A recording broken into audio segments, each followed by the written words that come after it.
Hi everyone, team member Mark Sheeran here. Listen, everybody's been asking why we switched to the Skinner Peep sites this year. And there's a whole bunch of reasons. First of all, the owner of Skinner Sites, Andy Larson, was willing to collaborate with us to build the best ghost site for tracking on the market. And he took our input and really put it into practice. And the aperture, the ghost ring itself is thinner, so it allows more light in. It's all steel construction. It's got a lifetime warranty, and it's also a very elegant site. So there are some other features as well. The ghost site itself is dovetailed into the body of the site, which makes it really, really sturdy, and it can't fall out of adjustment. And between that and the fact that it's all steel, and the Peep site is optimized for the tracker and the still hunter, it's an amazing site. So you can go on to bigwoodsbucks.com and get your BWB Tracker Series Peep site today. All right, good luck on the hunt.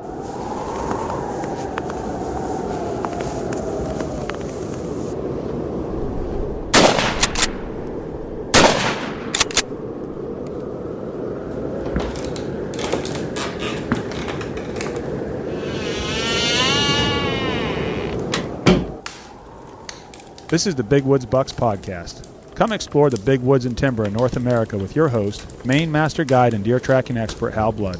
Listen to Hal and co-hosts Lee Libby and Joe Cruzy as they unlock the secrets of big woods whitetails. Each episode will provide valuable insights into the tried and true system Hal has used for the last 40 years to scout, locate, and hunt mature big woods bucks. Listen and laugh as the crew discusses Hal's legendary adventures and learn how to apply a lifetime's worth of lessons from the big woods to your own hunting and outdoor adventures.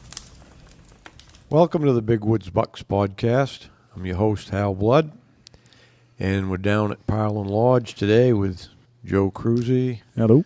And we got Mikey Stevens here. Good morning. And Good Lee. Hello, everybody. So, just wanted to do a little housekeeping before we get jaw-jacking, but this is our 99th podcast, so...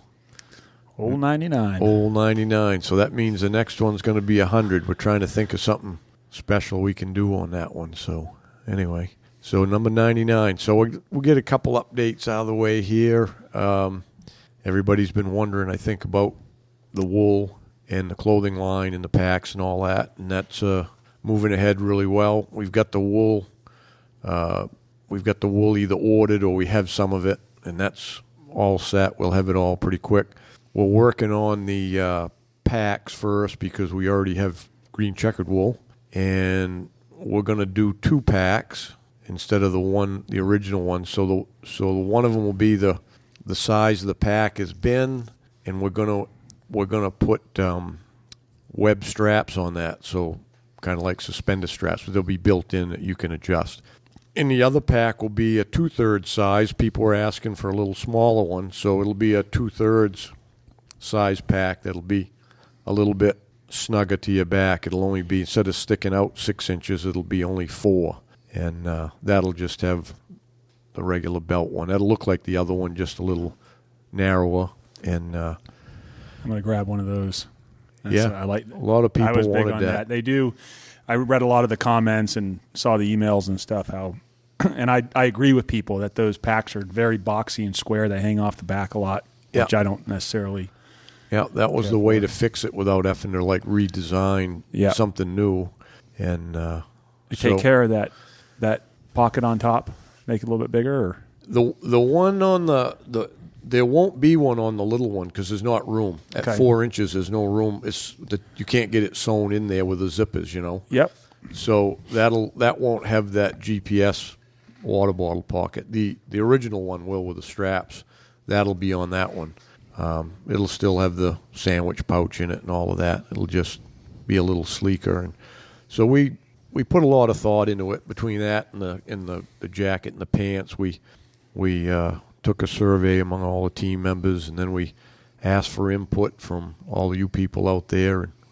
And it was kind of, we thought we was going to have 100 different ideas, but it really boiled down to, between everything, maybe 10 different really ideas. They were all similar. There was a lot of the same ones, so we tried to accommodate I think we did accommodate everything that was like multiple. Like if there was a lot of interest in certain things, we did that. Like with the packs, and then with the jackets, we're gonna add the game pouch. A lot of people asked for that, which was surprising to me. But so we're gonna add a zippered pouch in the back, make the inside pockets a little deeper. People had said something about it would, they either like to put their sandwich in them front pockets. Or I was just thinking I'll fill that back pouch with food.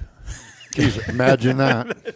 I was just getting ready to make some comment about Joe's just worried about more fluffing out of the room.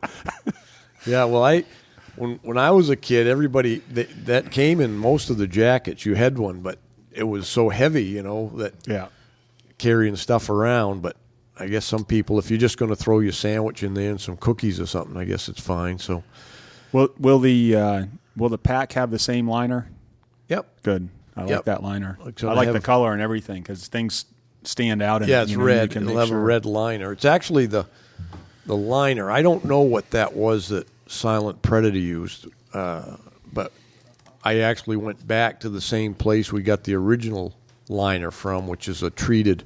It's more waterproof. It's like treated on one side. It's red, and you look in and see your stuff. So it'll be pretty much the same. And we went to the Silent Predator had changed a few things, and we didn't have any control over that, but we do now. So we went back to the 2-inch wide belt, waist belts, 2 inches again. The original one was, and then the shoulder straps are going to be.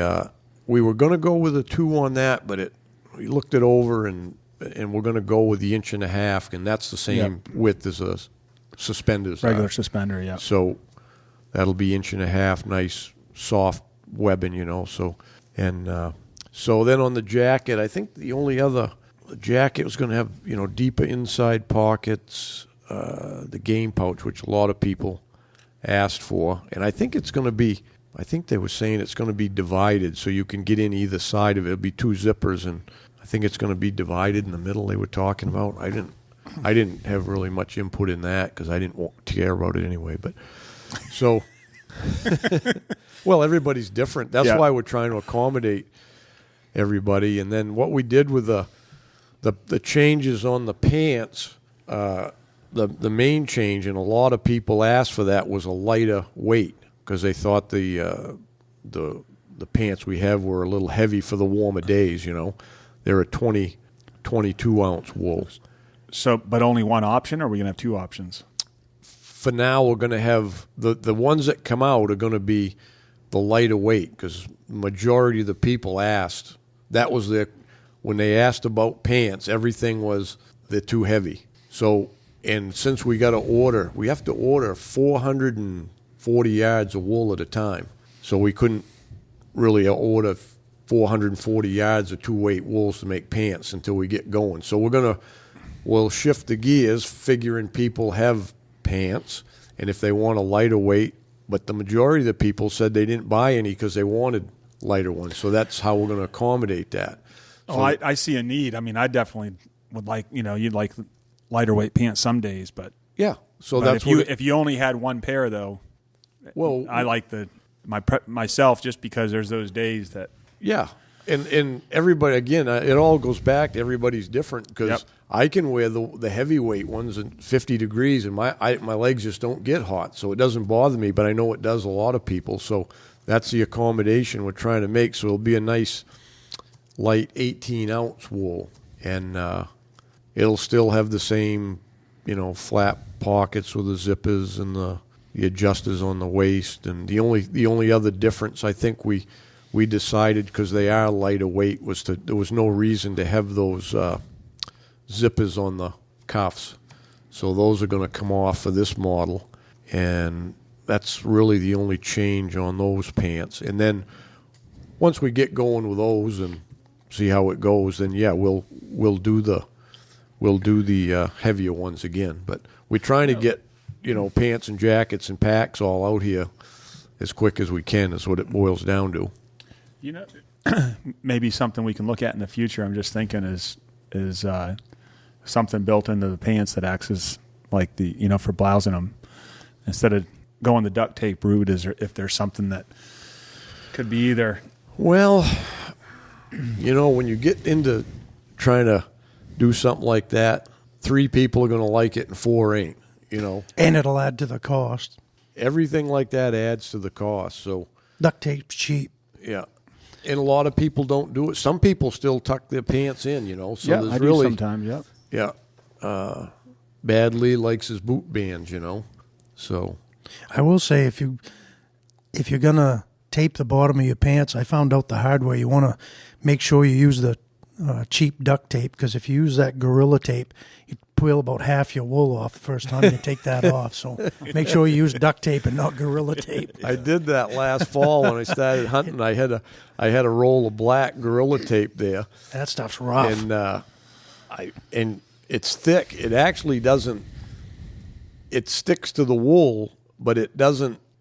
I think it's. I don't know if it's the walking or the flexing, but it doesn't end up staying as good. I didn't think, because it's too rigid. So I went down and bought a regular roll of duct tape after that. But yeah. But anyways, that's not, to me.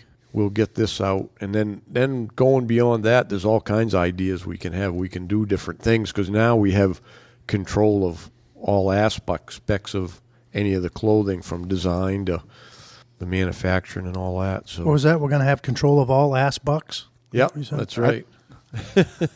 I thought we already did. Yeah. Well, I've been trying to control you guys for years, but it's never worked. What is an ass buck? Ask Lee. Those are the ones that you shoot early in the year because they haven't lost it yet. When you shoot them late in the season, they don't have an ass anymore. Those are the no-ass bucks. I still don't get it. You usually don't, Mike. I can't make it any more simple for you, Mike. Yeah. All right. So that's the update on that. And let's see. What else do we have? Oh, Shows. Shows. We got, we're coming right up. Well, I think this is supposed to come out Monday. So 10 days? no, so next Friday, right? Okay. Yep. Next Friday. So This Friday. It'd be- Once the show comes out, yeah, right? this Friday will be the Augusta, Maine Sportsman Show. We'll be there.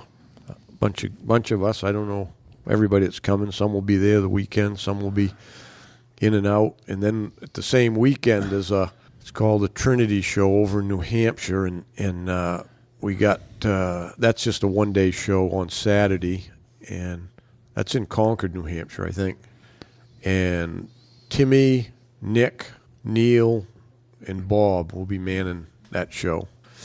So that's what's going on this weekend. And then we've got and 2 weekends after that, we got our Spring Thaw event there. And that actually, I don't know if some of you listening will see you there, but we got that out there. It was limited to 50 because that's all we have room for in the lodge. And we put it out on Saturday morning, and it was sold out by Saturday night. So appreciate the interest in that, and we'll try to do more so we can accommodate more of you that want to be part of these things. So anyway, so we got that. You going to make it down to on. that, Mike? What, the one here? Yeah. Yeah, I just live up the road, Joe. Oh, okay. I just want to make sure. You know, it's kind of funny, just to show you how much Chris is on top of that stuff. I had told my wife to be watching for it when the tickets became available, because I had one of my clients wanted to come. He said, make sure you get me a ticket. So as soon as it came out, nobody had bought a ticket yet. Kelly got on the phone and got her credit card out, and so she got a ticket for us. And like a minute later, Chris called and said, you know, Shanzi, you don't have to buy a ticket for that. We're going to let you come anyway. And I was like, yeah, I know, Chris, but one of my clients wanted it. And I said, I knew they were going to go fast, so I bought one for him. But yeah, I mean, like a minute after Kelly ordered it, Chris had seen it and called up and said, hey, you're invited. So Yeah, you're invited. Did you see how which happens on any event like that there's limited tickets, the bots come in and there started being all these comments about, you know, I have 3 for sale and I have like scalpers, and they hadn't even bought them, you know, it's just a scam, but they just pick up on those, you know, right away on Facebook and start putting out all the. It was immediately that they were doing that too. Yeah. Did you notice that? Yeah. Always got to be a scammer, huh? Yeah. Yeah. So yeah, that's going to be a fun time, And then we got, after that, the moose lotteries here in Jackman this year. We'll have to start doing something with that soon, won't we? Yeah, I've already talked to, I guess Carol Ann's heading that up, and I've talked to her. We'll be there with our setup, and we're going to do that moose judging contest. Yep, that'll be fun. Antler judging contest. And then we're going to be at that, what's that other thing in the later in this hunt stock, I guess it's called, in August. So we got some things going on, but it's going to be good to get back to the Augusta show, and we almost did the Vermont one, but they canceled that again. So hopefully the world will get straightened out here. Huh? I think people about to had enough of this crap, you know. Yep. So especially the O-positive ones. Yeah. Yeah, we had a little conversation this morning that I'm not a doctor or scientist, but it came to me from a couple directions, and of course after this COVID's been around a couple years, there's universities and there's scientists studying all the cause and effect and all that, but I guess what they've come up with was that if you have an O blood type, you're either not going to get it or you're probably not going to get it. And I thought it was odd that I've been around people for 2 years and I never wear a mask, and we've been in remote camp together, huddled around my deer clinics, all around, and people coming from all over, and deer season, 2 deer seasons with people here, and I've never got it. And Deb had it before they even announced it, and she still doesn't have her taste fully back yet. Things still taste rotten to her, certain things. And I told her, there's no way you could have had it, hon, because I would have got it, you know what I mean?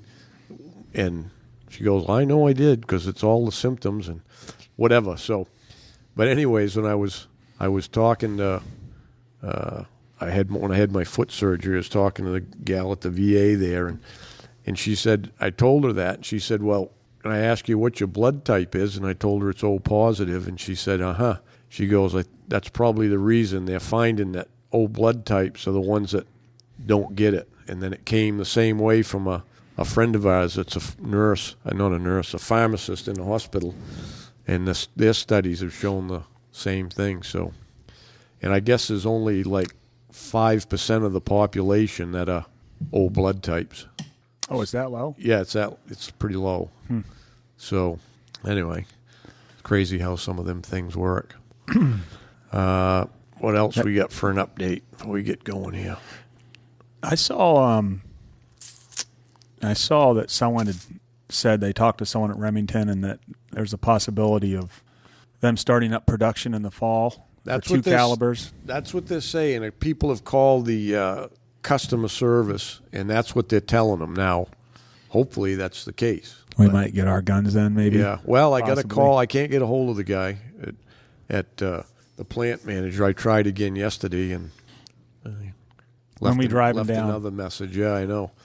So you got to just get in their face sometimes and ask them that way. Hopefully they'll do that, and hopefully we can get another run started and do what we want to do with our different calibers and stuff. But I ain't holding my breath on any of that, Yeah, what I saw from just comments people were making and talking about was that it would be they do a 30-06 and a 308 carbine, and those were the 2 they were doing. Yeah. Now I don't know how much truth there is to that. But it would make sense because they were doing those anyways. You know what I mean? Yeah. People didn't think they were making the 308, but they were. But they all went overseas, so you could get them that way. The main caliber they sold here was only selling the 06, regularly without special orders, but they were doing them. But so yeah, well, we'll see. We'll see what happens with that.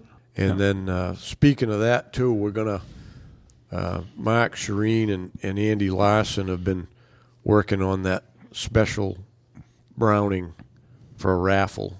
The proceeds going to the Travis Mills Foundation. And speaking of that, Travis and Bob Brennan will be at the, I think we mentioned it before, at the spring thaw. But so that's the gun. We're going to sell raffle tickets on that, and all the proceeds go to the Travis Mills Foundation for the veterans. And we'll be giving away a Woodman Arms that day as well, correct? Yeah. People coming. Timmy's going to have that ready for that. Nice. So all 50 people that show up get into the drawing for that, right? Yep. That's how it works. Okay. Yeah, we're gonna have all kinds of stuff we're raffling off all day. So they'll make out a ticket, and we're gonna pull raffles all day for a hoodie or a T-shirt or a hat or gloves or whatever, a bunch of stuff, books. Yeah, we're gonna give away a lot of stuff. It's gonna be fun. Good. So and then the other thing that's when I mentioned Andy Larson, him and his wife Sheila are going to be at the Augusta show and have a little display of the sites, and we'll have them there for sale, and so you can look at them. So nice. I don't know if when are we supposed to have the new website available? Oh, that's up to the computer geeks out there in Michigan. Because I had Brian had called me a while ago, and I did some little video clips, and then I did all kinds of different Peep sites, but I had the 3 different Skinner Peep sites I had on 3 different guns, and I did video clips and did a bunch of stuff and sent it in, and Brian liked it and said he was going to use it, but he was going to wait for the new website before he put it on. I don't think it'll be too long. We've had several conference calls with them and just trying to get it. They'll send a mock up and we'll look at it and tell them to change this or that. But I think within the next couple of weeks it should be there. You're going to have something to premiere at the show, aren't you, Lee? A trailer? Yeah. Well, I think you're going to do moose seminars with me, aren't you, Joe? Are you going to sit in with them? Yep. We're going to, this year, Brian, he sent me, he's working on right now my main moose hunt from 2 years ago. I told him it's too long to show at the show. We need to cut it down to like a 10 or 15 minute clip maximum so that we can do the seminar and then show my main moose. And then Joe had sent in a bunch of clips from our Alaska hunt, and Brian worked that all up, and he just sent me the trailer. It's just like a teaser. It's, 3 or 4 minutes long, but yeah, that came out really good. Yeah. So we'll show that, and then they can see that the following year. Yep. Yeah, looking forward to that. Yep. So, yeah. Well, anyways. What have you been up to, Mike? Been doing a little fishing? I've been busy, Joe. I've been ice fishing, checking on the deer. Put a lot of miles on the sled, I know that. Riding around, there's no snow, so you can go about anywhere, aren't you? So that's what I've been doing. Now, did you go way out deep on the Holo Road, or the deer still walking around like out near the Sugar Shack and places like that? Places they were. Even way into that Chaparral camp. There's deer up behind there. Yeah. Yep. And there's another, the Yellow Gate that I'm talking about that goes they're way up in there now, Way up by, what? Yep. They must be beyond 69 by now, huh? 69 Mountain there, or they're close to it. Yeah, but the west side of it. And they told me they got 20 deer hanging in there. Yeah. For all winter. Yeah. Yeah. That's more than they usually see a few, huh? But they said there's 20 in there. And well, not as many went to the yards this winter because the snow wasn't as deep, and they ended up, we really never had any amount of snow until the 1st of February is when we started getting a little bit more. But up until then, the deer could go walk anywhere through the hardwoods or the cuts or anything. Yeah, I had them behind my house up there for at least until the 1st of February. Then I could notice that all the tracks I was seeing was headed south, down. But they never went to town, I don't think. They just kind of move a little bit and a little bit, but most of them didn't. There's still deer out quite a few places, and now they can get their feet on bottom. There isn't, even out in the open. If you get around the cuts and those places where it kind of snow blows in the edges and stuff, you can get into a couple feet of snow. But I saw Matt this morning. He said, "Where the heck was it? Was it right out in the open hardwoods? Must have been where they were cutting. I don't know if it was right over there in Hole, somewhere is not too far. But he said it's a foot of snow in the open, out in the open hardwoods. He said it's about a foot of snow." And that could be in the lower stuff, and obviously you get up in the mountains and stuff. But where the deer are, they always stay where there's less snow, so they can get around. And these cold nights, it crusts over enough where they can walk on top anyways, I had a moose come into my backyard night before last. I didn't see it, but when I went out yesterday, he'd come down my snowmobile trail, dubbed around in the yard, and then he walked down the big skid road that heads south, and he was walking on the crust. It was a small moose, like a yearling, and he was walking on the crust. Every once in a while, he busts through, but We've been losing a lot of those small ones. yeah, Hasn't been good for the moose this winter.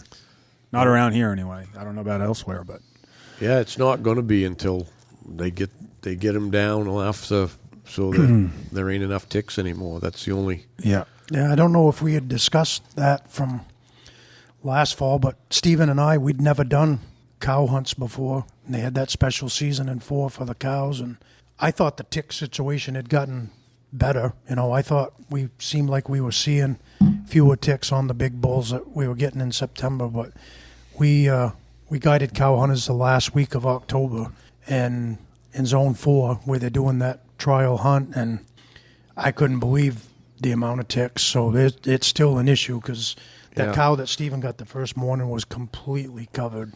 Well, that's why they picked that area to study, because it was the area they figured was the worst for the ticks, and the moose were overpopulated. So She would have had a rough winter for sure. yeah. Well, it's mostly the calves that ain't making it, and sometimes the yearlings. But it isn't always ticks, because they get, until they're 2.5, there's like 2 other like parasitical things that get them. A lungworm, and so Parasitical Johnson. Yeah, even Center, if they have the ticks, Alabama. Parasitical. even if they have ticks, they might survive the ticks, but the ticks on top of the other stuff, it's just like a double whammy for them. They can't make it. So, but it all seems to get blamed on the ticks. That's why the biologists go in and they do call it necropsy or something, and figure out what actually did kill them, because they can tell if there's no blood left in them, that'd be the ticks. But if it was, a lungworm or something, they'll figure that out. They keep track of it all. So, but yeah, we'll see. It's not going to be a overnight solution. We know that. We had some good years, though, like Lee said. We had some good years where it wasn't too bad, but now all of a sudden, I didn't know it was so bad, Joe. I didn't know they were all. I haven't seen any dead ones. I probably see it a little more just grooming, because they're on the trails a lot. Yeah, that's where And they you'll show see up. piles, where they just live in the trail the whole time, and then they just end up laying down and dying right there. Yeah. See it a lot, but Yeah. How many you seen?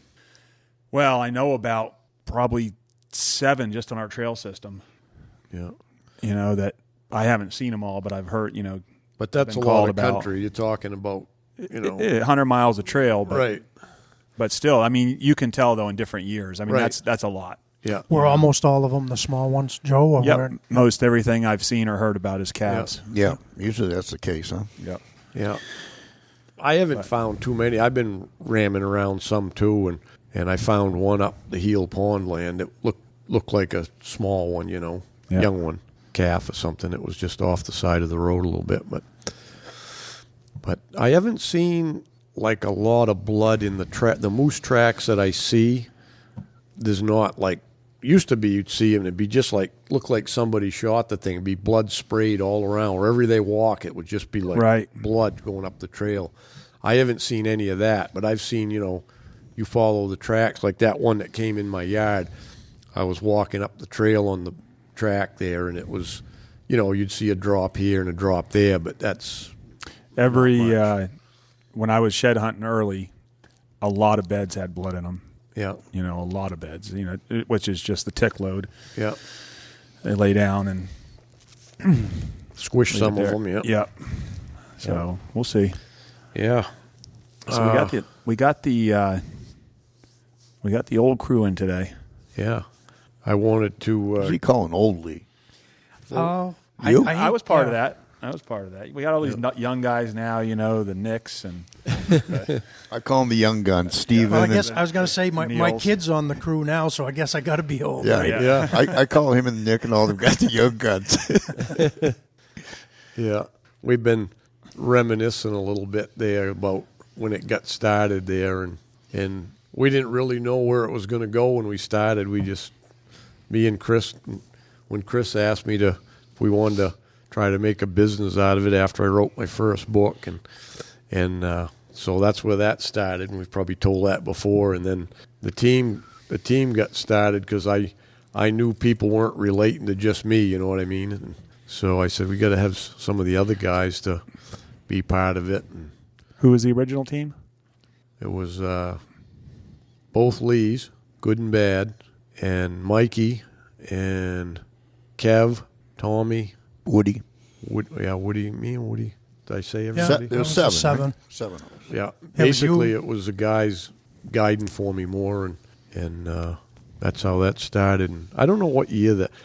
I don't really know what year that was. Well, Brian asked me about that, and I told him I thought it might have been close to 15 years ago, but I didn't know if it was 15, but it must have been close. But I had sent him in a bunch of stuff. I think more. Yeah.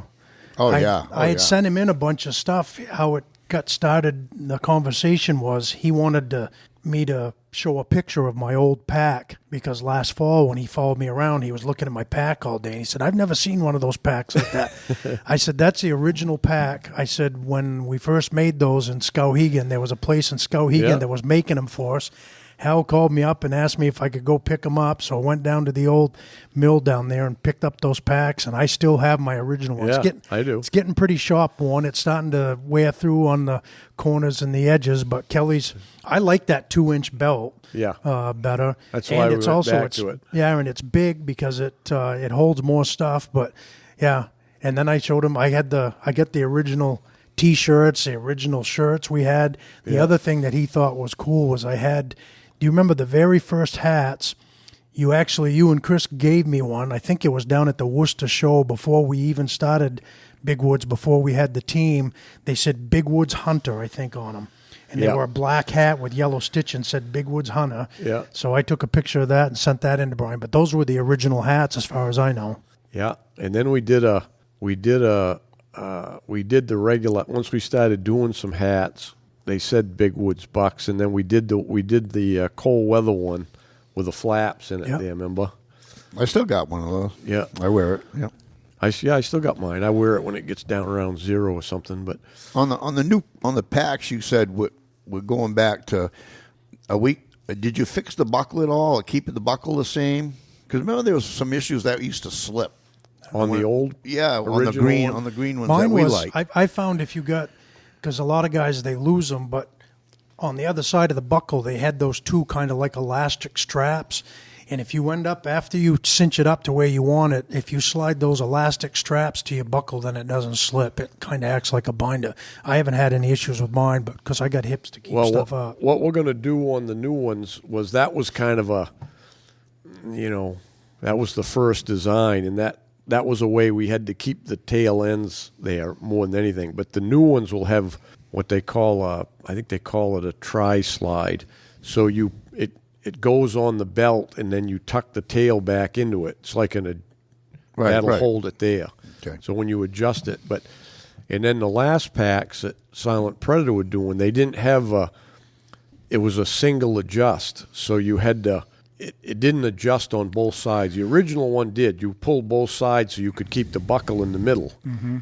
And then the other one, the ones we have now, is not really, people are using it like a dual adjust, but it isn't. And that's why they put them tri-slides, because one side it just goes in and back out, but the other thing holds it. But the new ones will actually have they call it a dual adjust buckle. So you just pull it both ways, and then you can put them things to hold the tail ends out. Hey, Hal here. I want to talk a little bit about our partnership with OnX Hunt. I've been using it for a while now, and if anybody knows me, they know I'm not a very techie person, but the OnX app is it's a real time saver. I remember the days when we poured over topo maps everywhere we was going to go and stuff, and I don't do that quite as much anymore. Where it's really helped me is scouting, whether it's deer scouting, a moose, or even turkey hunting in the spring, which I do. It really helps out. I don't have to spend as much time running around the truck burning up the gas. I'm just basically using my OnX. Got it on my phone. Don't even carry a GPS anymore. So I just download the areas where I'm going to be hunting, whether it's up north moose hunting, and I use it mostly on the satellite imagery. I like to see the cuts and the clearings and the turkey hunting, the hidden fields and stuff. But everybody's using it now, from the game wardens to land surveyors, and just a great tool. And with our partnership with Onyx, if you use a code BWB, you're going to receive 20% off on your first premium or elite memberships. And you just go to onyxmaps.com/hunt. You'll be glad you did. Good luck on the trail. I talked to Mark and Woody about bringing those shirts back, those old T-shirts we had. It's not about the rack, it's about the track. They were talking about maybe some throwbacks on bringing those back. Yeah. I've got probably about 4 different generations of those, but the very first ones, I got a black one, and I don't know who did the screen printing on it, but it's different than all the other ones. And I got one of them black ones. That thing that's old. Yeah. I've got one of them. I just wore it the other day around the house. I was doing some carpentry work out at the camp, and I had that on. I always liked that logo better too, the European. Yeah. Yeah. Back then. Kev come up with that. It's not about the rack. It's about the track. That's right. Kev come up with that. Yeah. But I don't know, that they were all fired up for it there for a little bit, but I don't know. We got so much going on. Woody's not ever doing anything. I don't know why he didn't get on those shirts. Yeah, he's got nothing on his plate. Yeah. Yeah, got nothing going on. It is pouring rain outside right now. Yeah. I like it. It was snowing like hell when I left the house here, and then I picked up Mikey in town, and it was raining, and then it was freezing rain, because when we were coming down, it was like 20. 15 minutes before that, it was white out. Yeah. Before he drove in the driveway there. Yeah, that's what Gary said. It was going to just waffle back and forth all day. We were driving here this morning, and Hal's got something wrong with his eye. Huh? He's telling me all about it. So he's like closing his eyes, and there's logging trucks going by and everything. I'm like, geez, I hope he's not totally blind. He's shutting his eyes and covering. I don't know. I got something going on here. And that's scary, considering he's tough to drive with when he's got all of this. And it's slippery going up Owl's Head. Bad, huh? He's got it in full-wheel drive. And he's like, well, either. And we got the oversized load on the curve there. And you passed him. Oh, yeah. Big deal. Yeah, I was telling Mikey that. I didn't tell Lee that. I don't know, a couple months ago, must have been later than that. It was probably last fall. I thought I had a floater in my eye, looked like a little piece of lint or something going around, and it would show up once in a while, and it would go away, and I usually would notice it driving, because you're focused. Yeah. And so I hadn't been to the eye doctor for 20 years, so I called the VA, and I got an appointment. I went down, and they asked me how long it had been since I had my eyes checked, and I said 20 years. They go, we're going to look at everything, and I went through everything, and they said, your eyes are really healthy, they're really nice, and there's nothing in your eye, but she said your eyes are a little bit dry, so maybe she thought that's what was causing it. So use eye drops or something if that happens. So, well, it kind of went away, never really happened. I didn't notice it anymore. And then, I don't know, it was a few days ago. We were watching a movie, and it was dark in the bedroom. I went in to go into the bathroom, and it was the strangest thing. Out of the corner of my eye, it looked like I could see a laser pointer flashing around. You know how, like a red laser? And it was I'm looking around like, where the heck's that coming from? Well, it was actually flashing in my eye, in the corner of my eye. It just looked like it was going up and down like a red pointer. I go, that's weird, And then it did it again in the morning, and maybe again that evening, and then that stopped, and then now I've got it's not in the corner of my eye because I can see it in my pupil. It looks like I got a big wad of fuzz in it, like right over my pupil, but it moves a little bit. So sometimes I can see by it, and sometimes it's right in my pupil, and if I close my right eye, it's like the whole thing's blurry. I got to call. We got to get an eye appointment. We must be the old guys then, because I just did the same thing. I went and had a physical for only the third time in my whole life, and she asked me. She said, "When's the last time you had your eyes checked? You're 56 years old." And I said, "I've never had them checked." She said, "Well, maybe you ought to, think have about them it." checked." So I said, "Well, that might not be a bad idea, because I noticed last fall I still hear everything before the clients do, but sometimes when I'm guiding people, they might see a deer or a moose before I do, and that kind of bothers me because that never used to happen. But I know my eyes aren't. I'm wearing reading glasses now, but I also notice like out beyond 100 yards, stuff is a little fuzzy too. So I'm going to go have. Yeah. I'm hoping I can get contacts because I don't. Yeah. Glasses are a pain when you're out in the woods. So I don't know. We'll see. But they're not bad, but they could be better. No, mine are the same. She checked mine, and they're the same as they was 20 years ago. My right eye, I went 20 years ago because I thought I had a problem with my right eye. It seemed like it was blurry or a little different, and it was still 20/20. The doctor goes, most people wouldn't even notice what's the matter with your right eye. And my other one, he said, I stopped at 2015 in your left eye, and it's still there the same way. And but this fuzzy thing, and it bugs me because it's my shooting eye. This is kind of going back, if they want to hear some old stories. You remember one of the first years that we went up to Ontario deer hunting, and your buddy Brucey was up there, and somebody filmed him. Remember, we took his glasses, and somebody took the time. They cut out and they put a deer on one of his lenses and a crosshair on the other, and we did a whole I think interview. Kev did that. We did a whole interview with Bruce, showing him with a buck on one side and a crosshair on the other. That was funny. Yeah, we should dig that footage out. Just post that because he's he's funny anyway. Yeah. Bruce is. Bruce got an 8-pointer this year, Oh, he did? Yeah, Good. he did. Nice one. Yeah. Yeah, that'd be funny, just a clip to show some of the stuff. We would have had a lot better footage back then, but Woody was too cheap to run the camera. Remember we had the big camera with it had the high 8 tapes in it, and they were $7 a piece, so he didn't want to waste any tapes, so he didn't turn the camera on very much. Chris, I know when you're listening to this, Chris, I notice he takes a lot of shots at you and never takes any of the blame for it. He wants to put it all on Woody. Well, notice a pattern. He's not here. Yeah, I know. Yeah, that's simple. Right.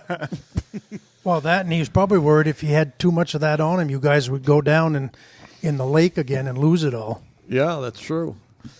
Yeah, we didn't get that on film because the camera was down under the water. Ooh, some of the stuff that's happened to us over the years between busting through the ice on that lake and being out on it when we had the hailstorm and thunder and lightning, we had some crazy experiences on that lake. Oh, that's all part of living life, What was the first year you went there to Ontario? I think it was about 2006. Probably sounds right. Mike would have been with you the first year. I didn't go till the second year. You guys went 1 year before me. Because the first year you guys went was in December and everybody shot a buck, and the next year we went in December and nobody did because none of them had their antlers left. Yeah, that's right. That was the year I think it was 2006 because it was basically right after we kind of put the Big Woods team together, and it was I was trying to figure out last night. I had a guy interviewed me last night for an article for the Meat Eater magazine, online magazine, but he was asking me when Big Woods started, or when I wrote my first book, I think he said, and I couldn't remember. But probably if you looked in the book, it probably says the date, in the beginning of a book it does. But they tend to do that. I think it was before 2006. I think it was 2003 I started on it, and it probably come out in 2004. And then I think that's probably right. And then like a year later or something, or 2 years later was when we got the urge to go to Ontario or something. And we did that because we were all guiding the whole season, and we didn't have any time to hunt. So I do remember I got to read your book before it was published because the first time I ever came up to your place, I brought the kids up, all 4 of my kids, because we were going to see the deer that winter. And he said, bring the kids up. They'll get a kick out of seeing all the deer. Right. So we went up, and you had been working on your book, and you said, why don't you read? So I read the intro, I think, in the first chapter or whatever, and that was before you had published it. Yeah. And, because my kids got the biggest kick out of, we went out back, and you were feeding the deer donuts, and they were eating them down like, they liked them. Is that right? Oh, yeah. I used to mix them in with the grain. If I had a drum of donuts left over from bear season, I'd take it up back where I fed them, and I'd get them a bucket of donuts out. And, everything. Bread, if we had leftover bread, I'd even sometimes, if I was getting low, if they didn't have grain in town, I'd run down and get some. I didn't make a special trip. If I was coming up, I might go at the day-old place and get a load of bread or pastries, whatever they had, and give that to them. They eat everything, except in the winter they don't eat things like vegetables, lettuce and green vegetables. Forget it. They won't even look at it. They'll eat carrots and apples in the winter. Turnips, because I know that they'll dig turnips. Yeah, I never up. had turnips to give them, but they wouldn't eat potatoes either. Strange, but they wouldn't. But carrots and apples, they'd always eat that. But pastries, you think about it, it's grain and sugar and stuff, and it's good for them. I throw them out. Sounds perfectly logical. Yeah, I throw them out there all the time. Yeah. They're coming right up to me now. Are they? Just getting there. They walk right. If a lot of times I won't have time to feed them, they'll come in, and a couple of the does will walk right up to the door there and stand there. And Marie goes, Michael, the deer at the door. Yeah. How many you got there? It varies. I go from 9, and then I might have 19. It varies. It goes they back just and forth. wander the neighborhoods down there, the same ones that come from up by my old place and that whole side of the town, How many did you say Wayne had last week? Oh, yeah, Wayne, the guy that from town we talked about one other time that goes out and cuts all the cedar for him. I see him the other day, and he said he had 58 behind his house the night before. Yeah.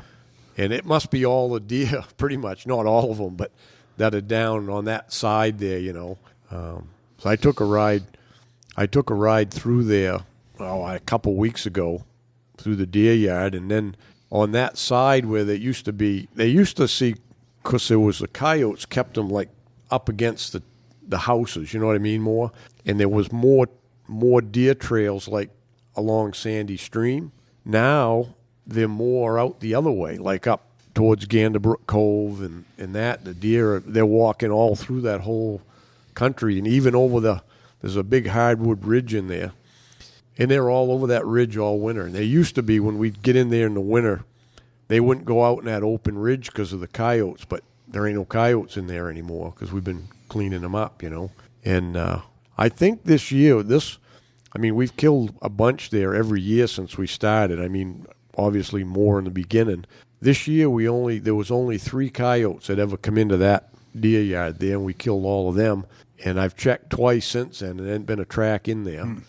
And then the other side of town, like that's the northwest side, then the northeast side, kind of up behind Sky Lodge and out Heel Stream, that country, the dump road. We've killed a bunch over there, and then I came from my house down there one day, and there was 2 pairs had moved in, and I think they came from up my way, because up on the Heel Pond land there had been some deer there most of the winter, early up until February, and there was I'd always see some tracks up there. Well, anyways, down there was 2 different pair there, one down towards the Heel Stream, and the other one was up by 201 in that corner.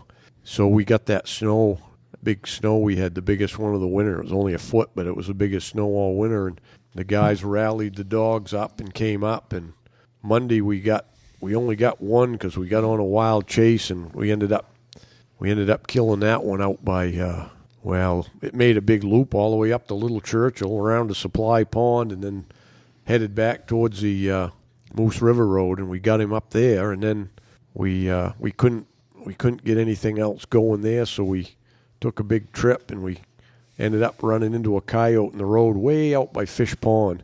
And that thing went cross country probably 10 miles all the way to the corner of the Demo Road and the Moose River Road. And we never got him. They shot at him twice.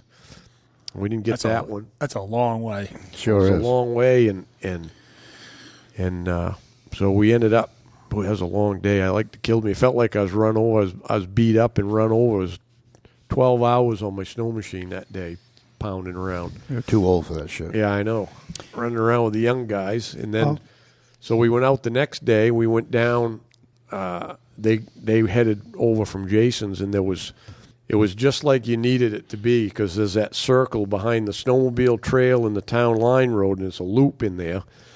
And all 3 of the other coyotes had gone into the middle of the loop, and they got on them, and they put 2 pairs of dogs in on 2 different tracks, and they jumped them right off, and they got across the road and up across Heel Stream, and the guys killed one of them went up the Moose River Road and ran the road out a ways, and they got that one pretty quickly. Then the other one came kind of the same way, but it stayed in the woods, and it crossed the Valley Road, and it ended up all the way up to Little Churchill, and killed that one up there. And then we went back down, and while we were gone, it must have been the mate to one of the other ones that was there, came out of the middle, went down towards Heel Stream, and then came back. It must have been looking for its mate and couldn't find it, and it went back in, and Jason found the track and put Lucky on it. In 5 minutes, he had that thing jumped, turned around, went right the same way all the other, almost ran the same track, because probably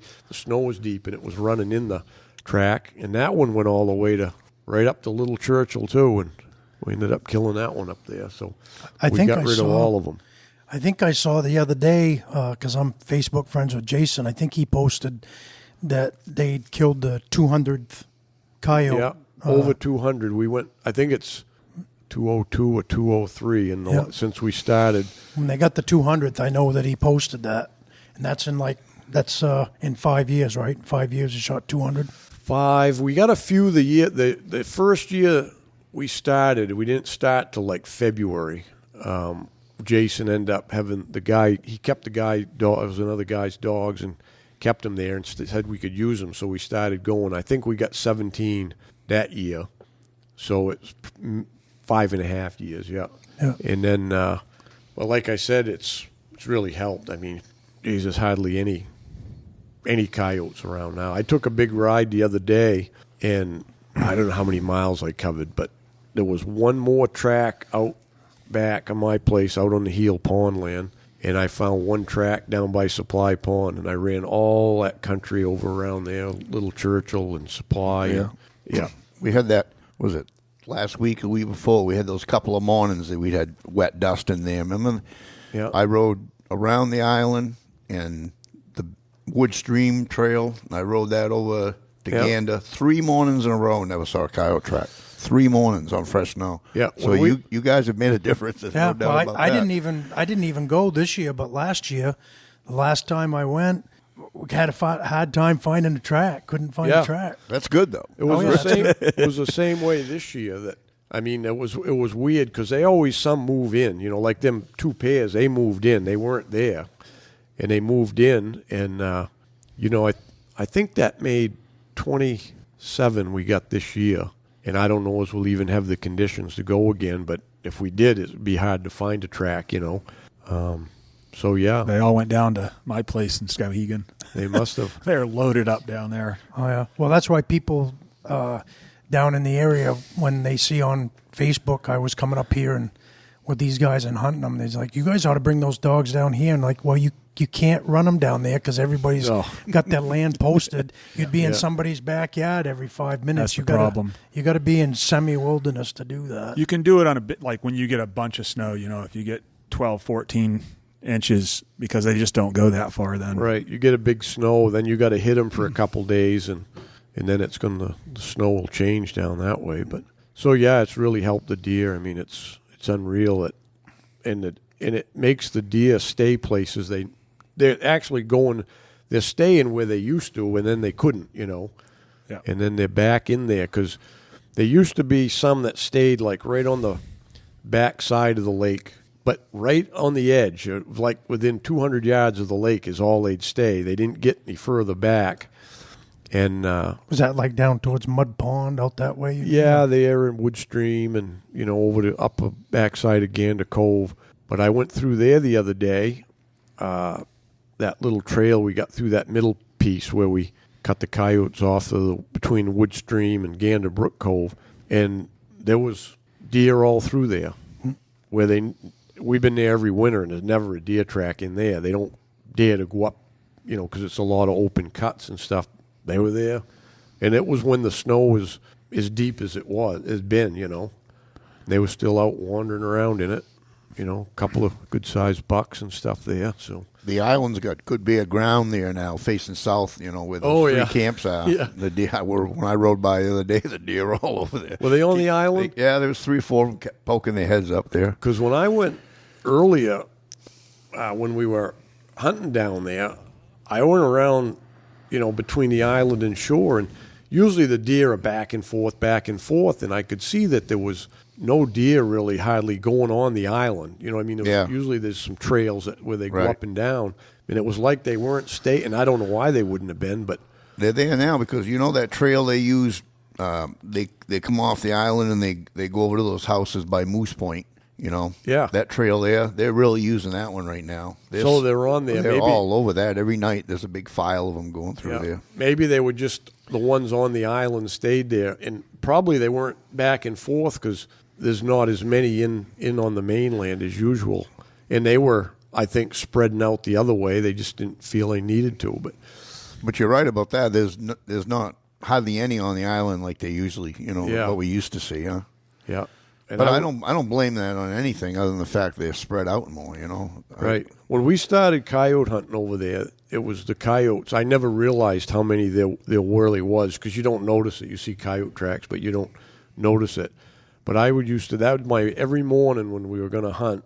I would make that loop. I'd get down the Sandy Stream Trail, go around the island, go up the wood stream, circle the whole deer yard, and I can remember mornings where there'd be 5 or 6 coyotes headed onto the island from all directions. They'd be coming from wood stream everywhere and going onto that island. And I don't think anybody's seen a track around that island all winter. No, nothing. Nice. Yeah. I look all the time. Yeah. There's nothing.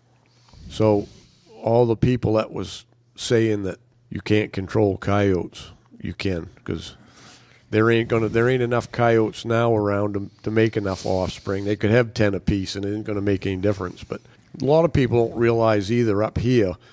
I think when they do these studies and stuff, then they're studying a lot of times like places where they don't have harsh winter conditions too, because the winter is the hardest thing on the coyotes, is anything on them too. I don't think if a female had 10 pups, probably 4 or 5 are only going to make it till fall, because we would see them. Remember, we'd see them little bunches of pups, during bear season or something, and it'd only be 4 or 5. And then out of them 4 or 5, there ain't going to be maybe 2 that make the winter. They can't make it because they can't catch nothing on their own, But they don't figure that into the equation, I don't think, when they're doing studies. They're studying where there ain't any hard winters and they can grub out squirrels and mice all winter. Well, they can't do that up here, So, anyways, what was we talking about? Oh, we get on to that? Oh, the old days. The old days. We're supposed to be talking about the old days. About you being too old to ride snowmobiles all day. Yeah. When were we talking about that, Lee?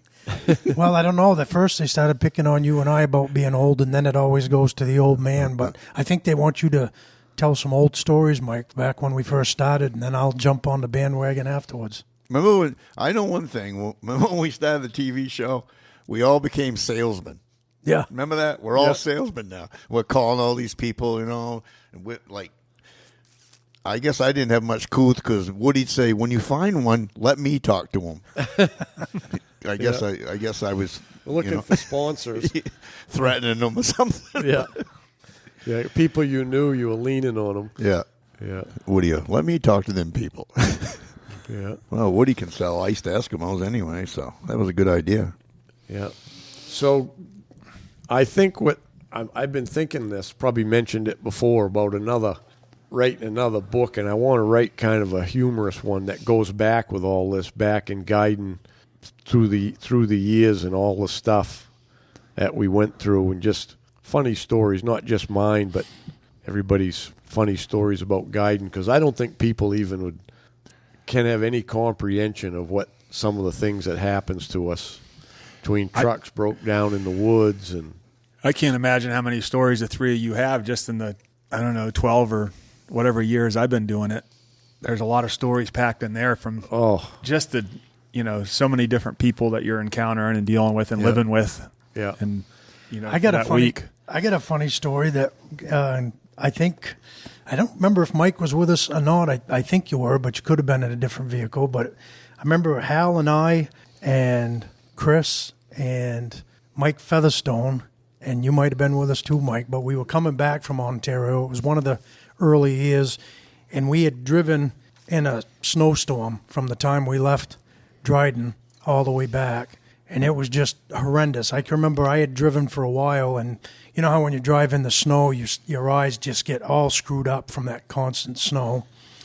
But I had switched over, and I was glad I did because it was Mike's rig, but Mike Featherstone was driving, and I was in the passenger seat, and we got back to Montreal, and it was in the middle of the night, and it was crazy driving conditions. There was probably 6 inches of heavy, wet snow, and Mike was probably driving 45, which is as fast as anybody should be driving. We had a heavy Suburban that was loaded down with guys and gear and a trailer on the back, and so Mike was driving as fast as anybody should drive. We probably had deer in the back. That was back before they started making us peel on them all out and stuff. I think we brought some back whole, didn't we? Yep. In the early days.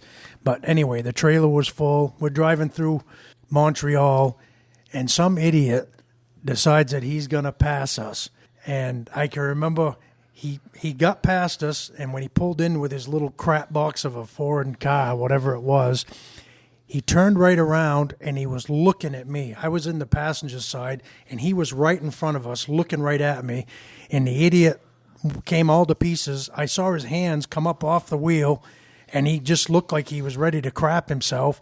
And then he went over and hit the guardrails on the other side of us. And I told Mike, I said, "Punch it, Mike." I said, "I think he's going to hit us." So Mike pulled out, drove a little faster, and the guy went back behind us.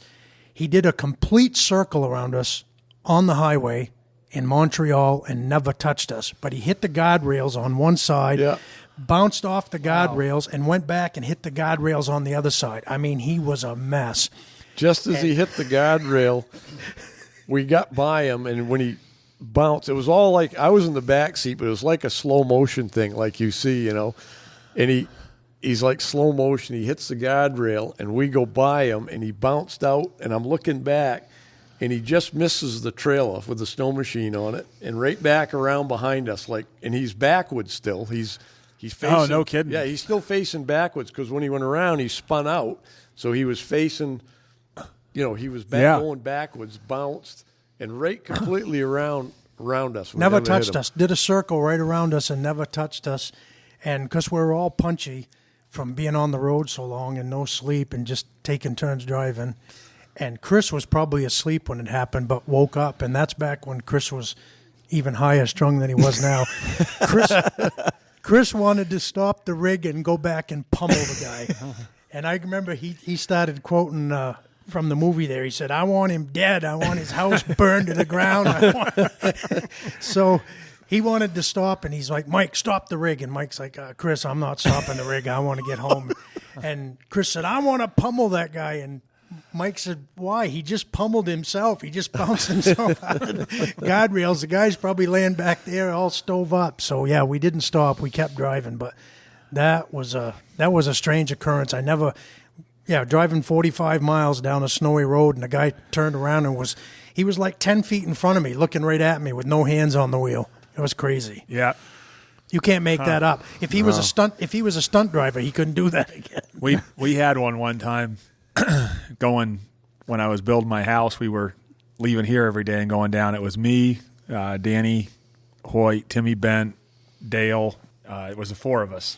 So for whatever reason, and glad it worked out that way, I normally drove down, and we stopped in Bingham, grabbed a paper, and Dale said, I'll go ahead and drive. You can read the paper going down. This is back when we actually read newspapers. So we're going over Robbins Hill southbound, and just as we crest the hill, the car coming in the opposite direction, the guy must have fell asleep at the wheel, and he comes right across head on coming at us, and he went by us. Dale swerved to the left just a little bit, and he went by my side like inches from our truck. We're at 60 mile an hour, whatever it was, and so was he. Goes by me in the ditch, and then it must have woke him up. We're thinking he probably worked at the mill or something, fell asleep on the way home. he woke up just as he's in the ditch, and we spun around like you guys did and look, and he's coming back across the lane. There's a tractor trailer behind us, and he went flying back across. I mean, just missed hitting that tractor trailer head on, and then straightened it out in the lane. So he came across in front, down the side of us, and back across and kept on going. Yeah. But I'm sure when he got over the hill, he had to stop to change his pants too, because it was, I mean, like what Lee said about that he could see the guy, it was the same for me. I looked, I mean, he's right next to me out the passenger side, and I can see him in there coming too as he's hitting the ditch. And it's a good thing Dale had quick reflexes that day. We drove up to Ontario in a few blizzards and over the, remember that? It seemed like every year, if we went in December, we either had a blizzard out or a blizzard back. One time we were up there, and we'd been there, and we got a couple deer, and that we had a blizzard. Remember that 20 inches there? Yeah. Remember how bad that was? We were out hunting, and I don't know who I was following. I was filming. I'd already had shot a buck, and I was filming, but it was snowing so hard. You know, Woody goes, "Oh, don't bring that camera out in this. This is foolish, boy." I said, "All right." So we actually cut the day short. That's how bad it was snowing. We actually just stopped hunting. So we all loaded in the truck. So we decided we're going to Vermilion Bay, huh? It was Kev, me. Remember that? Yeah, I remember. Kevin and me and Woody and Marcus. And where is Bob? Bob was with us. Yeah. So we go to Vermilion Bay. So Kevin goes, "Where you want to go?" I said, "That liquor store will do just fine." So we pulled in the liquor store. I went in and got a big 40 of brandy. So I come out and I got in the truck and I opened the brandy up and I threw the cap out the window. Woody goes, "What'd you do that for?" I says, "Well, we're going to drink this on the way back to Eagle Lake." And we did, too. Well, Brandy. Hal was real proud of us when we walked in the camp.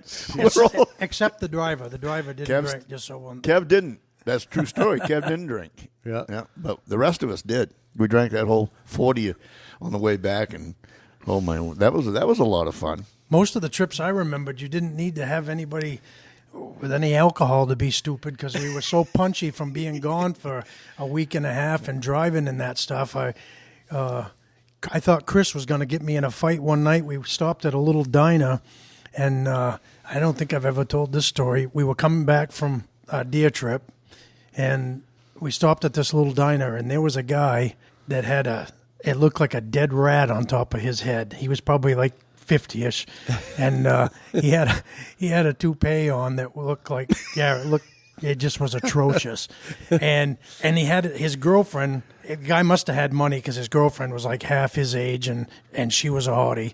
So Chris is punchy from being on the road, and he's making fun of the guy, and he keeps driving his elbow into my ribs and saying, "I think that thing just moved." He said, I swear that thing just moved on his head. So we're laughing and giggling, and the guy had to know we were laughing at him, whatever. And I thought, Chris, we're going to get in a fight here. If that guy gets up, he's got to know we're laughing at him. But again, all I remember, every year Hal would say, "Oh, it's a 28-hour trip." I went out a bunch of times, and it never took 28 hours. I never made it in 28 hours. And I remember the one where we almost had the accident in Montreal. It took 40 hours to get back to Jackman, and you guys were all happy. 40? Yeah, Oh, yeah. 40 hours to get back to Jackman. Snow the whole way. And I had to still drive down to Cornville, which is usually only an hour and 15 or 20 minutes. It took me about 3 hours. So it was 43 hours for me to get home. It was 2 days of my life I'm never getting back. So you just rode with the storm the whole way? The whole time. It snowed from the time we left to the time I got home. Remember those? That was it after all those valley roads there. And you had to go 15 and 20 miles an hour for like 100 miles. Remember that? Yeah. Those valleys when you get behind a truck, it was. yeah. Oh man, we wanted to kill each other. Well, I think we might have talked about this, but before they had really good GPS, the first thing they had were those TomToms, and we had one of those in the vehicle, and everybody was asleep except for Hal was driving, and I was in the passenger seat, and the rest of you guys were asleep in the back. and that thing put us down. We literally were on a goat path. Remember how we were down on a road that the alders were scraping on both sides of the truck, and this was to get home to Maine from Ontario. But finally, we broke out onto a highway that had some asphalt on it, and we thought, "Phew, we can't be following that anymore." Hal started making some judgment calls after that. Yeah, Thunder Bay. That's where all the bad roads were. Oh, man, Holy it was cow. bad. It was terrible. Yeah. We came home one time. You waited and waited and waited on a buck, remember? And then we all had to leave, and you stayed. You and Mike. You and Featherstone stayed, and the rest of us left. Yeah. And Kev, the three of us And stayed. Deb was with us. Yeah. You took Deb, me and Mike and Kev stayed. That had to be the first year then. That was the first year. Yeah. Well, it was the very first Yeah, year. because I wasn't with you that year. And geez, we came back, and it was one of those deals, where we had to keep the guy awake, and it was snowing, and then we had a flat tire in Montreal, and we had, the minister's truck. Stan. So we had Stan was with us. He's the only one. He knew one word of French. He couldn't have been with us. Yeah, he was. He was with us because he had his truck going back. No, he was with Deb when they come back because that was the year they got stopped at the border coming in, and he didn't register his gun in the U.S. He didn't make out that ticket for it, and so they were going to haul him inside. And then when they looked at Deb's driver's license or passport or whatever, probably driver's license back then, she said, the guy at the border goes, "You related to Hal Blood?" And she goes, "Yeah, I'm his wife." "Oh, you guys were all set." They handed all the stuff back, and away they went. It was a lot more like that for a long time, where you knew everyone up there, right, and they knew everyone local, and you could. But that was only me and Mike and Kev. You guys were in the minister's truck. Yeah, we all came back. You stayed and hunted. Yeah, and that was a long trip. Holy cow! Yeah. Debbie says, "I'm trying to sleep." I said, "Deb, you can't sleep. We got to yell and hoot and tell dirty stories to keep the guy awake." Yeah. Yeah, them were the days. Yeah, we had a good time, though, up there hunting. That was a lot of fun then. We first started going, huh? Yeah. Yeah. I don't know as I could take that drive anymore, to tell you the truth. No. Well, we flew. The last time I went, we flew, and that was – then we drove from International Falls. Right. That was the way to go. I flew when I went out, and it was not a bad trip at all. No, nice. That's the way to go. As long as they gave you a truck with tires, because the first time we did that, remember they gave us a truck with bald tires, and Chris threw a fit about that too. We ended up, by the time we got back, he parked that right in the middle of the road and smoked the tires right off until the cords were hanging right out of it. That's how we returned it. He wanted to make sure nobody else got that truck with bald tires. Oh, shoot. Remember the guy that had the bullets in his pocket at the airport there? Oh, yeah. Yeah, the shotgun shells, yeah. Oh, is that what it was? Shotgun shells? He came back. He was he had tears in his eyes, and his buddy's like, "What's going on?" And he told him, said, "They told me that's going to be a $10,000 fine. I had shotgun." He said, "My wife is going to kill me." I haven't wore this shirt in 7 years. He goes, there was a bullet in the pocket. And then he had to pay on site, too, so much money. Remember? Oof. He had to write a check right there. I know he was scared to death that his wife was going to beat him when he got home. Yeah. And then there was a bunch of ladies that had a meeting in Minneapolis, and they were going to be late. They were giving him the business. How stupid are you? One of them says. The old Red Hat Club was on him. Yeah, pretty much. Yeah. Well, the woman that landed us, that airport in International Falls is so small. The woman that was what do they call it, air traffic control or whatever. The woman that landed us when we got inside, she was the one that took all our tickets and did everything inside too. Brought our bags to us. Yeah, it was a one-man show, one-woman show. Yeah. I jumped in the truck to drive, and Woody says, "You can't drive this. We got only somebody was on the rental." Oh, yeah. Yeah, you know Woody. He was anal about that. "I'm driving. We're going hunting. I'm going to drive." He didn't like that much. Well, I guess we've jaw-jacked enough. Apologize we didn't get no deer stories out of anybody. One of those days. One of them days, but we'll think of something good for number 99. We're going to have some guests on. That was 99, right? This was 99? Yeah. This is 99. So 100, we'll have some special guests on, and we got to dedicate this episode then to all the guys that hunt with the Savage 99, because not everybody uses the Remington 7600. So this was the Savage 99 club here. I was kind of thinking we could dedicate it to Byrne, since he was 100 in our 100th episode. Oh yeah, next Hey, one. there you go. There you go. That's a good one. All right. All right. We got a little bit of time to think of some good stuff for that next one, but Everybody's got to hit our YouTube site because there's some wicked good stuff in there. yeah, Brian's ramping up the game on content. Crazy. And besides that, I forgot to mention there that we wanted to give a shout out to Onyx again because they evidently like what we're doing, and we got another contract with them going forward to keep spreading the word about it. And same thing with the 20. Don't forget, you get your 20% discount by putting your BWB code in there if you want to get the Onyx app. And everybody seems to like it. I'm going to get it for my grandson Ryland. Everybody's got it now, huh? Yeah. Everybody. Oh, yeah. Except me. Well, I'm getting it this year, Mike. I'm getting rid of my flip phone. See that? Look at I it. thought I was the last one. My God. I'm getting rid of my flip phone, and I'm getting the smartphone this year and getting the Onyx. We just got internet at the house and everything. Yeah. Holy Old smokes. school Lee is. You got Starlink? Well, no. What we ended up with was it's through the telephone line. It's through Consolidated, but it's way better than what we did have. So, like, I can watch videos at the house now. It used to be someone would say, hey, Joe's video came out or Hal's video or whoever's video. I'm like, yeah, I can't watch it at my house. Yeah. But we got good enough now. We can send stuff and do stuff. It's good. Yeah. Cool. That flip phone, you're a legend now because I got rid of mine, 2 years ago? Yeah. And I thought I was the last one. Holy cow. Yeah. They're forcing it now, aren't they? Well, the truth be known, he's only had the flip phone for 2 years. He never had anything before that. It's not quite that bad, but I'm going to miss that flip phone because it's so small, fits right in your shirt pocket. You don't know what's there, and it does all the stuff I want it to do except Onyx. So that's a testament to Onyx's versatility and how you got to have it because Lee Shantz is going to get one. That's the only reason I switched, Lee, was the Onyx. I still have my flip. When I first saw Onyx, I thought it was just because there's a lot of that, base map and some other apps out there that kind of do the same thing. But Onyx was the first one that was really cued towards hunters. I mean, made just for that reason. And boy, you can tell the difference. Yeah. It's a quality product. Easy too. Shout out to them.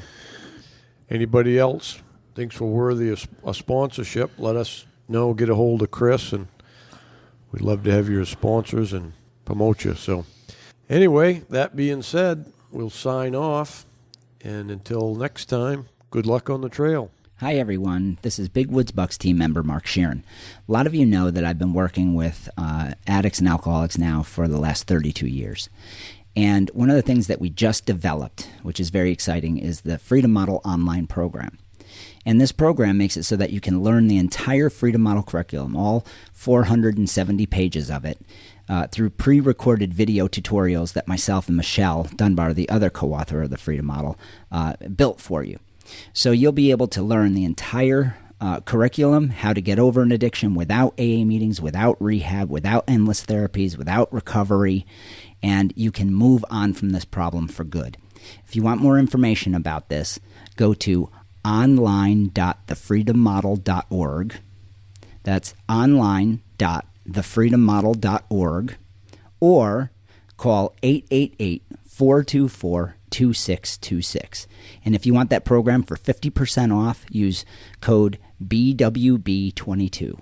That's BWB22. So go to that address, hit the Enroll Now button, use that coupon code, and you'll have a program for the rest of your life. You can use it anytime you want. You'll get all updates. It's a one-time fee, and it's very affordable.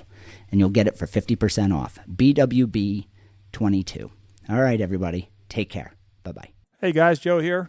Wanted to take a few minutes to talk about Lake Parliam Lodge. We're a 4-season lodge located just south of Jackman. We've got cabins, lodge rooms, mini lodge. We're a big snowmobile destination in the winter, full restaurant, bar, all the amenities that you need for your trip. Open obviously through the summer, right on the lake. Kayaks, canoes, all included with the cabin. We also do a lot of weddings, so if you're looking for a destination wedding, we can do a wedding up to 200 people. And, of course, we've got our hunting season, moose season, deer season. So check us out. We're at lakeparliamlodge.com. Hey, thanks for tuning in. Till next time, good luck on the trail.